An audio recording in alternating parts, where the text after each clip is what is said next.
gran gusto de presentar a una colega ecuatoriana. Justamente acá cabe el tema de la acusación pública en el sistema comparado, así que vamos a conocer algo de su país. Carla del Rocío Vélez. Ella tiene un estudio superior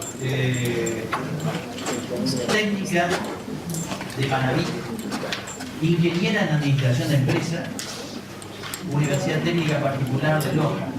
Es abogada también, abogada de los tribunales y juzgados de la República de Ecuador.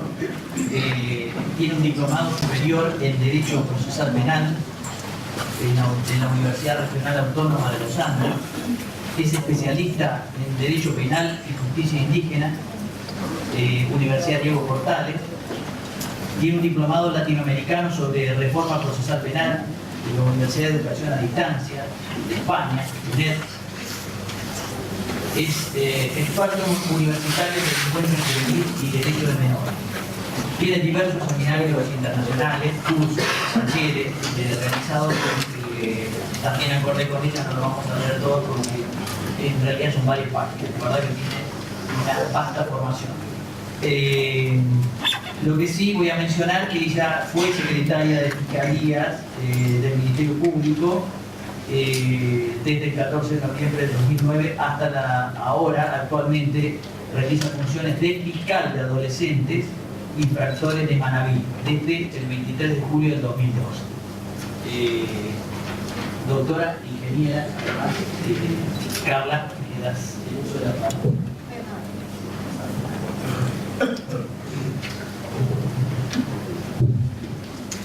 Buenos días, realmente estoy muy contenta, emocionada de estar aquí con ustedes, pudiendo compartir parte de los conocimientos que nosotros tenemos en esta área que nos gusta realmente, nos apasiona la justicia juvenil.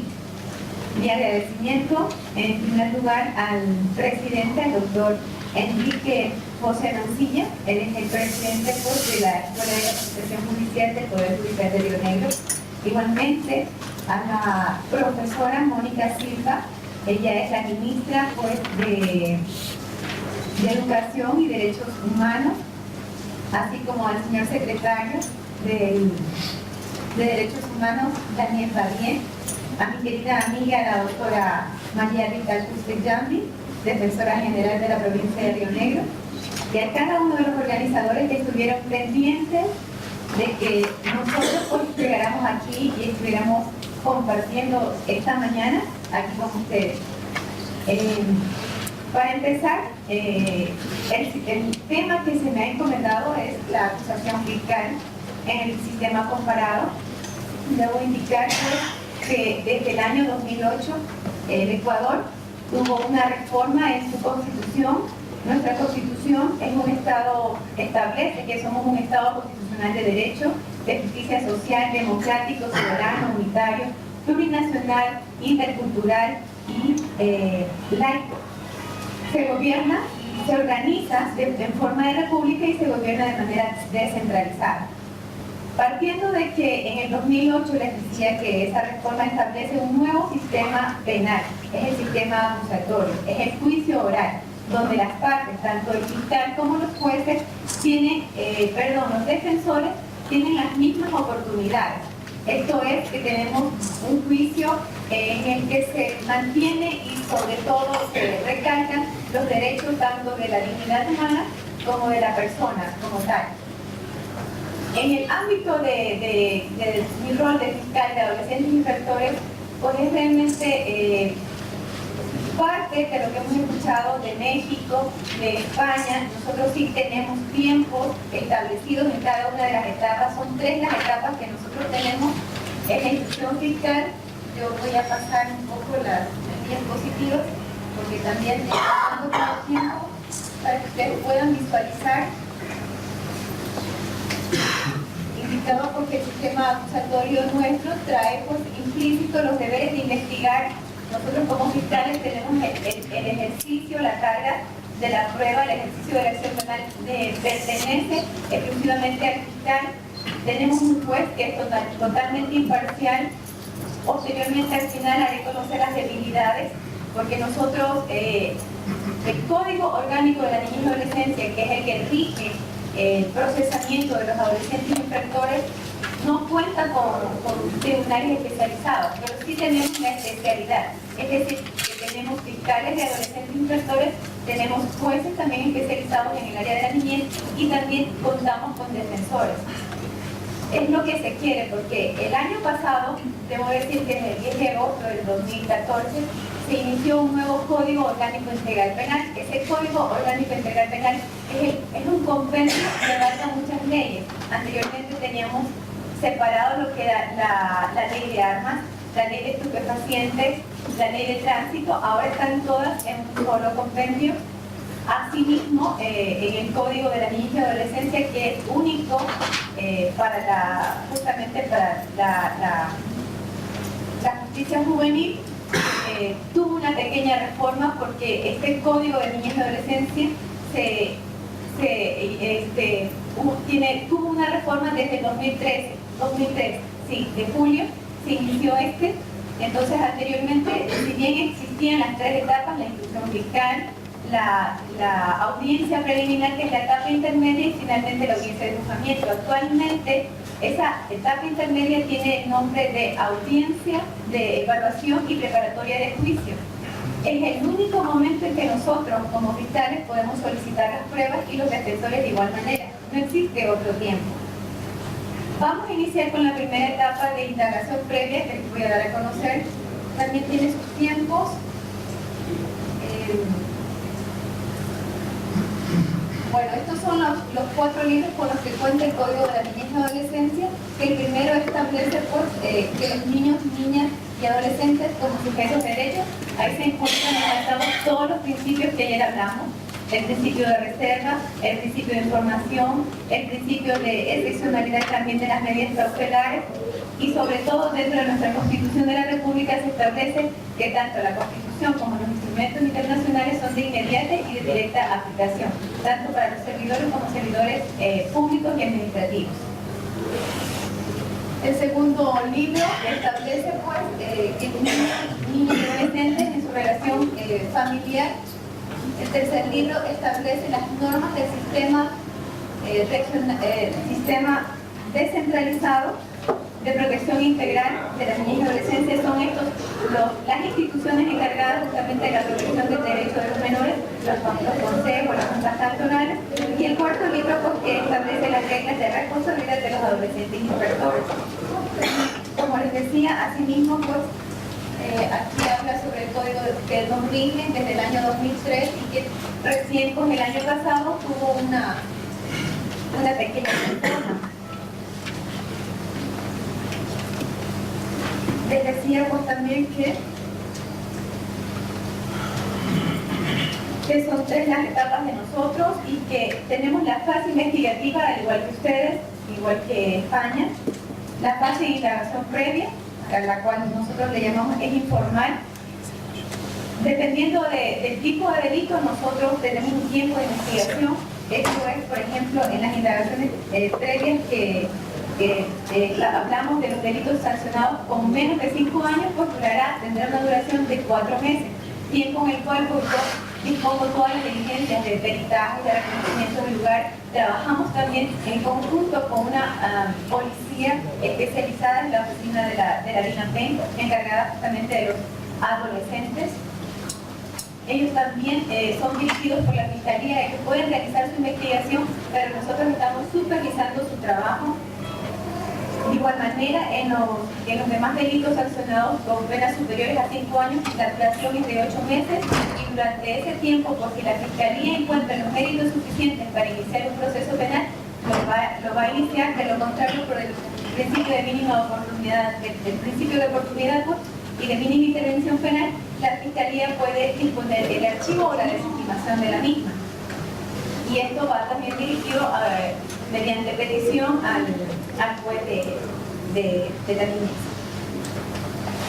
Debo indicar que la fase de instrucción fiscal, que es la primera etapa, esa depende del inicio de la misma, es decir, 45 días en tiempo de sustanciación de la misma, que es independiente del tipo de delito, siempre va a ser 45 días, solamente en el caso de los delitos flagrantes va a ser de 30 días, no más de los 30 días. En caso solamente de que haya una vinculación, se extenderá 20 días más. Es decir, que los tiempos para el procesamiento de los adolescentes infractores o de adolescentes en conflicto con la ley penal, pues es bastante corto. La segunda etapa, les indicaba yo que se trata de la etapa de evaluación y preparatoria del juicio. En esa etapa pues, es importante que el juez pueda preguntar a las partes si existen vicios de procedimiento, procedibilidad o cuestiones prejudiciales que pudieran afectar la validez del proceso. ¿Sí? De igual manera, pues, les indiqué que en ese momento es cuando nosotros solicitamos las pruebas que tendremos en la siguiente etapa en caso de llamárselos a juicio. Los sujetos procesales, debo indicar también que el año pasado con esta reforma se dispuso que la víctima, ya sea parte procesal, nosotros no tenemos la acusación particular, como en el caso de España. La Fiscalía siempre ha representado a la víctima actualmente con todos los derechos que se encuentran tanto en la Constitución como en los tratados internacionales y en nuestro Código Orgánico Integral Penal, tiene el derecho incluso de dejar de participar en la misma y nosotros como fiscales de estar dándole a conocer cómo va el procesamiento dentro de ese caso. Las audiencias, ayer escuché también decir, porque también se mantiene el principio de reserva, nuestras audiencias, pese a que el sistema acusatorio oral tiene el principio de publicidad en los casos de adolescentes, es totalmente reservada. Entrarán solamente las partes, ¿verdad? En las audiencias de juzgamiento tendremos uno por uno evacuando las pruebas, los testigos.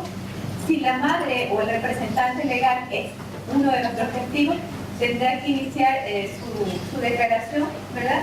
Y posteriormente ella podrá estar presente escuchando a los demás intervinientes. Hablemos también de las medidas cautelares que también ayer se establecieron. Pues nosotros tenemos las medidas cautelares, en este caso de libertad, ¿verdad? Y tenemos las privativas de libertad, que tenemos el internamiento preventivo. Nosotros también aquí tenemos un tiempo. Ayer se explicaba que México tiene seis meses, acá se explicaba que tenía como, 6 meses también, y nosotros solo contamos con 90 días. En esos 90 días, si el adolescente no ha sido, no ha sido llamado a la audiencia de juzgamiento y se caduca la misma, pues inmediatamente el director del centro deberá disponer, aún sin boleta de encarcelación, su salida del centro, ¿no? En las medidas cautelares tenemos la permanencia del adolescente en su propio domicilio con la vigilancia de que el juez disponga. Debo indicar además que si el derecho de estudio no se le puede cortar a nadie. Si el adolescente se encuentra estudiando, pues, es una medida que no se puede imponer. La obligación de someterse al cuidado de una persona, sus padres deben hacerse responsables inmediatamente en el caso de cometimiento de una infracción. La obligación de presentarse ante el juez con la periodicidad que éste ordene. Regularmente se les hace cada 15 días, asisten a la oficina técnica, reciben igual charlas aparte de presentarse. Tienen la prohibición de salir del país y de la localidad, que generalmente lo hacemos con el único objetivo de tener la inmediación del adolescente al proceso y de la posible pena que pudiera enfrentar, que también tiene que ver con el internamiento preventivo, que sería la medida cautelar de privativa de libertad. La otra es la prohibición de concurrir a ciertos lugares. Los adolescentes que igual se encuentran estudiando y que han infringido la ley generalmente se reúnen con personas adultas que los hacen cometer hechos delictivos. Entonces se prohíbe que estos adolescentes concurran en determinadas horas a lugares, ¿no? Entonces se establece que a las 7 de la noche ya deben estar con sus padres.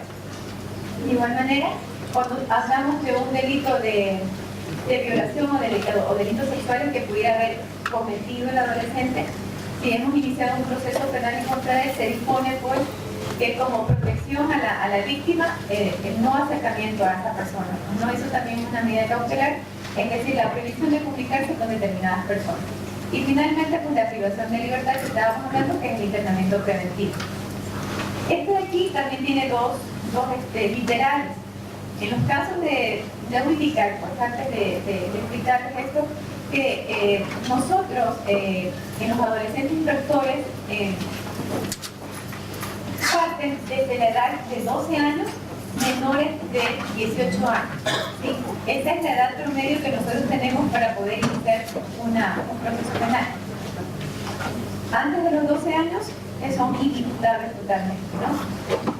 Entonces, les decía que tratándose de adolescentes que no han cumplido los 14 años de edad, en el juzgamiento de los delitos de robo con resultados de muerte, homicidio, asesinato, nosotros tenemos el femicidio como nueva figura, el sicariato, la violación o el secuestro extorsivo, lesa humanidad, genocidio y delincuencia organizada, pues, ellos pueden ser, a ellos se les puede imponer una medida de internamiento preventivo en caso de haber cometido este tipo de delitos.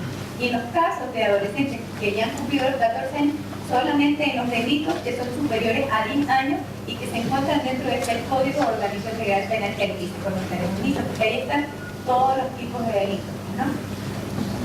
Debo mencionar además que dentro de este Código de la Niñez y Adolescencia también se establece medidas cautelares de orden patrimonial. Esto servirá pues, para asegurar la responsabilidad civil. Les indiqué porque no tenemos acusación particular y que la Fiscalía pues, también puede solicitar estas medidas no, respecto a las medidas cautelares de orden patrimonial, que son la de retención, de secuestro y la provisión de enajenar bienes del repudio del adolescente. Respecto a las medidas alternativas, dentro de ese principio de oportunidad que tiene el fiscal, pues, existen las mismas medidas o mecanismos de solución de conflictos que ayer habló México, indicando pues, que existe la conciliación, la remisión con autorización judicial, la remisión fiscal, la remisión solicitada por el fiscal y actualmente la mediación. La suspensión del proceso prueba también es parte de nosotros. Entonces, para cada una de ellas se establecen también ciertos requisitos. En el caso de la conciliación, se puede establecer en los delitos que son sancionados menores a 10 años y tampoco han causado grave alarma social.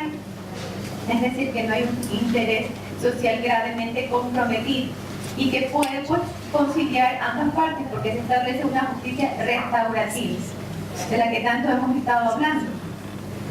En la revisión con autorización judicial es necesario que existan dos requisitos. Una, que el adolescente pues, se ha escuchado y que si bien no establece un reconocimiento de su participación, él debe dar su consentimiento. Y la otra es que no hayan existido otros mecanismos en el cual él se haya encontrado dentro de otros delitos y que él haya hecho uso de esas formas anticipadas de terminación de proceso.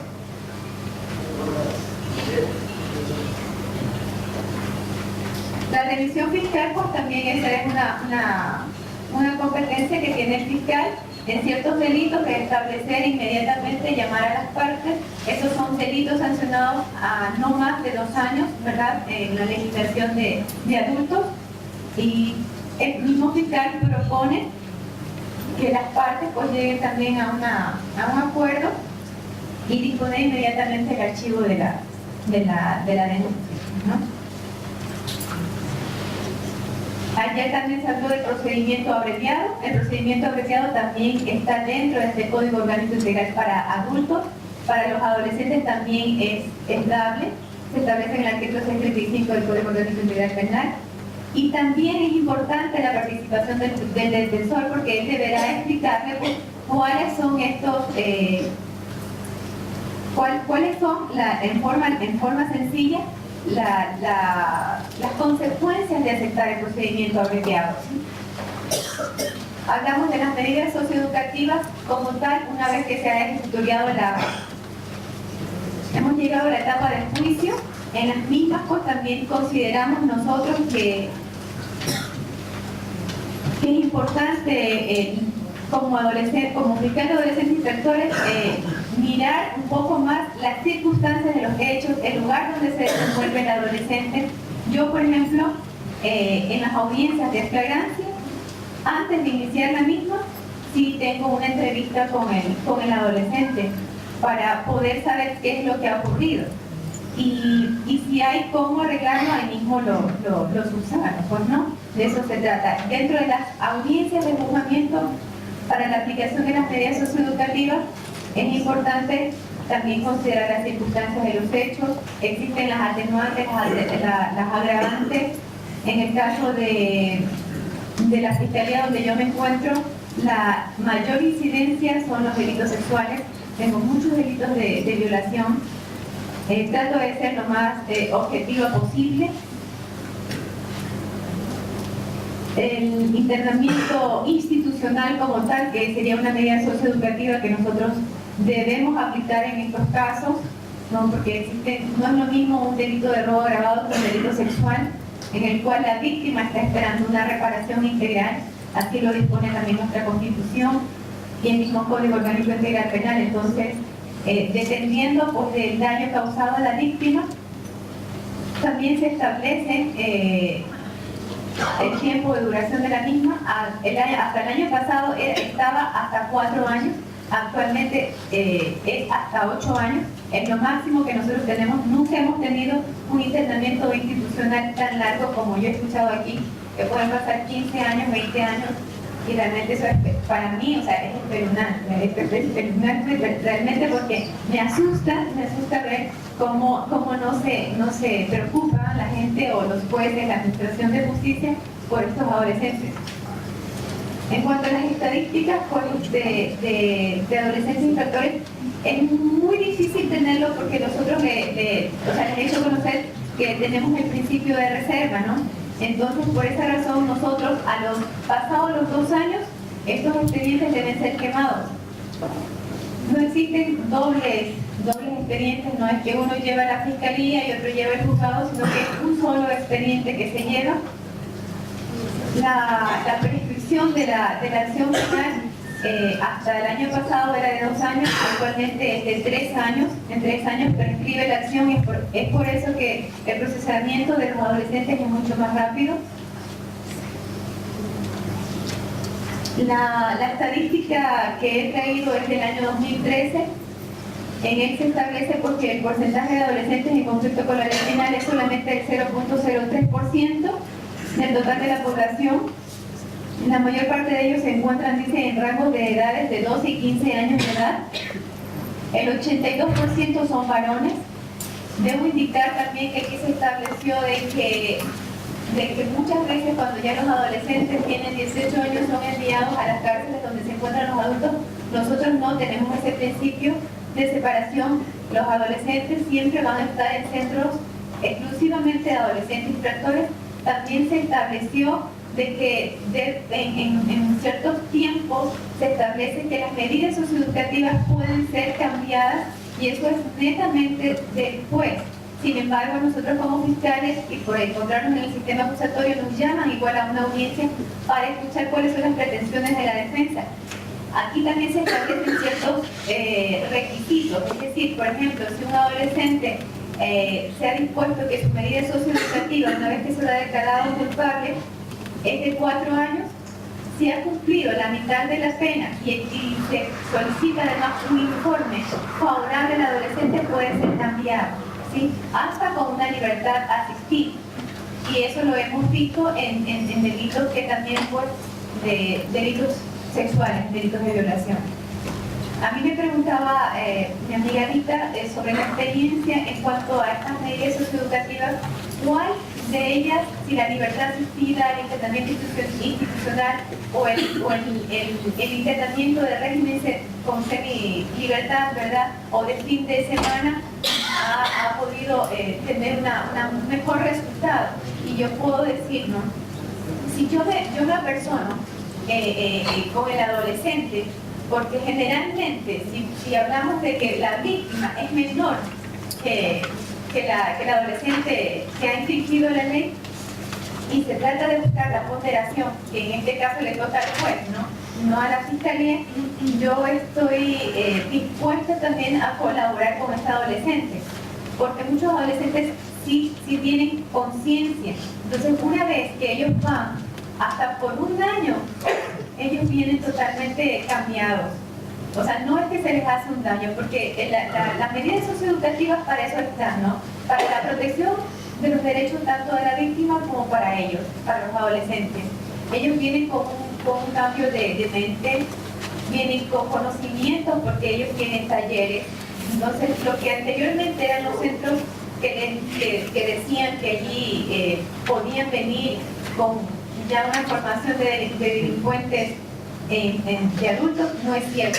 Yo tengo la experiencia de niños, de adolescentes que han tenido que cumplir estas sanciones que son un poco duras, ¿verdad?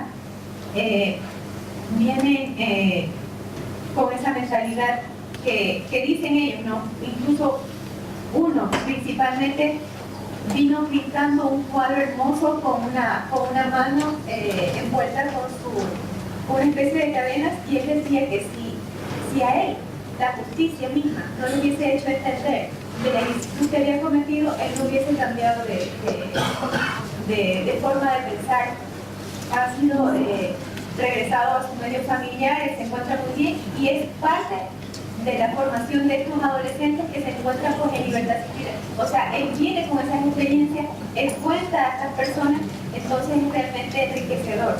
O sea, a mí me parece que las medidas socioeducativas es lo que realmente debe aplicarse para los adolescentes. Aquí en Argentina pues no se lo está haciendo, yo creo que deberían iniciar por ahí, ¿no? Estableciendo los tiempos. ¿Qué más? Dice que además las principales causas pues en otras ciudades dentro de mi país hay ciertos centros. Nosotros, donde yo me encuentro en la parte de la costa, no contamos con un centro. Ellos tienen que viajar por lo menos 3 horas, que es el más cercano. Se encuentra en la ciudad de Guayaquil. Otro centro de internamiento de adolescentes se encuentra en la ciudad de Quito y otro en la ciudad de Cuenca. No sé si hay alguna cosa se me está quedando, algo que deseen saber, conocer. Sí. Sí, finalmente debo decirles porque yo tomé una frase muy pequeña de Frederick Douglass, que me parece que es aplicable, porque dicen, es más fácil construir niños fuertes que reparar adultos rotos. Y de eso se trata, porque no podemos tener una justicia reprensiva y no mirar un poco más allá, que los adolescentes están buscando es justamente una protección, un cariño, y que a los mismos padres pues se les ha olvidado dar. Yo tengo casos que a veces sus mismos padres han sido violentados sexualmente, entonces como que la historia se repite en sus propios hijos, y eso realmente los lastima. La falta de educación, ayer hablaba la señora profesora Mónica Silva, que es muy importante la educación, pero la educación empieza desde casa. Entonces, las autoridades, la Administración de Justicia, pues se le ha dado también ese poder, y estamos nosotros para formar a esos chicos, ¿no? O sea, hasta aquí mi intervención, muy amable, gracias.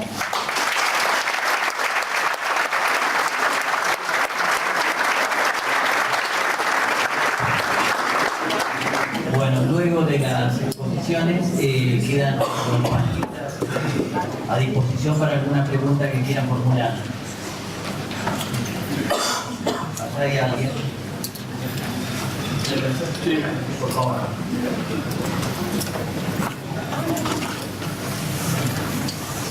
Hola, buenos días. Yo soy Francisco Espadano. Trabajo en el Ministerio de Desarrollo Social de esta provincia, de esta ciudad, con adolescentes con que han infringido la ley penal. Y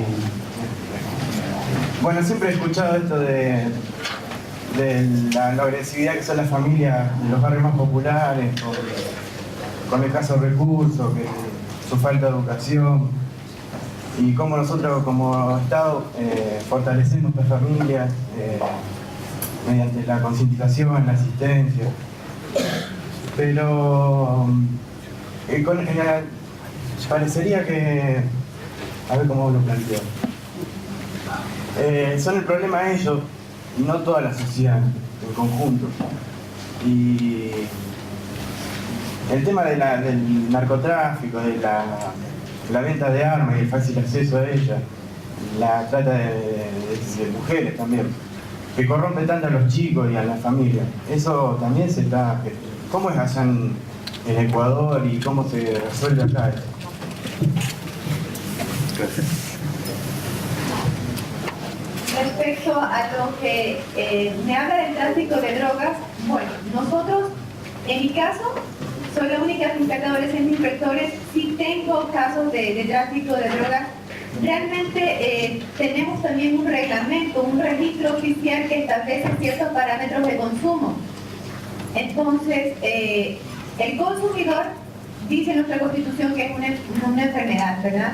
El consumo del mismo es una enfermedad que debe ser tratada por el Estado. Entonces son ellos, el Estado, que debe preocuparse por este ámbito. No se, o sea, es totalmente despenalizada en ese sentido, pero también tenemos las escalas que establecen ciertos delitos como el tráfico ilícito de estupefacientes, y también ellos deben cumplir ciertas medidas socioeducativas que no son realmente represivas. Por ejemplo, se considera, tenemos la mínima escala, de gran escala, y la máxima, ¿no? De consumo, no de consumo, sino de tráfico. Entonces se establecen también parámetros, tipos de tiempos, ¿verdad?, que son sancionados, la mínima escala sancionada hasta 6 meses. Por lo tanto, jamás le vamos a solicitar una medida de internamiento preventivo o prisión preventiva, como le llaman aquí, ¿no?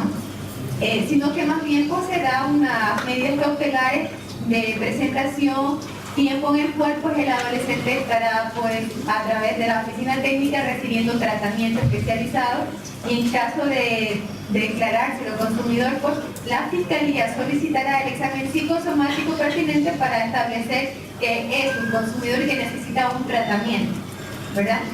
Trata de personas no tenemos. Trata de personas sí lo tenemos establecido como delito dentro del Código Orgánico Integral Penal, pero no en adolescentes infractores. Ese tipo de delito no es tenido en cuenta. No sé si eso absorbe tu pregunta. Sí, yo me refiero más a cómo llega a los barrios eso, y quiénes son los responsables, y cómo se investiga eso. La investigación siempre va a ser igual que la de los adultos. Tenemos el mismo procedimiento, ¿no? Disponemos que la oficina de la DINAP, en este caso, realice las investigaciones. Comenzamos a realizar, tomamos las versiones, hacemos reconocimiento del lugar. En cuanto a la droga obtenida o recabada, pues tenemos que determinar cómo la consiguió ese adolescente, porque no se puede tampoco causar un perjuicio a ese adolescente. Imagínense, le estaba indicando, porque si se establece que es un consumidor, no vamos a iniciar un proceso penal en contra de él, lo vamos a archivar.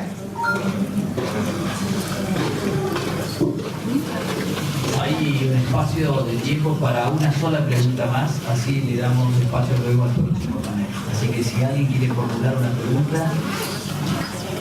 Buenas tardes, buen día. Un placer escucharte. Soy Cristina Marinchón, mediadora judicial de Casa de Justicia Jacobacci. Es un poblado que queda aquí cerquita, en donde la mayoría de su población es mapuche, soy mapuche, del pueblo originario de la zona, y me gustaría saber un poco de justicia indígena que hablas. Sí. Ayer estábamos conversando con nuestros compañeros, hablábamos sobre la justicia indígena. Es ancestral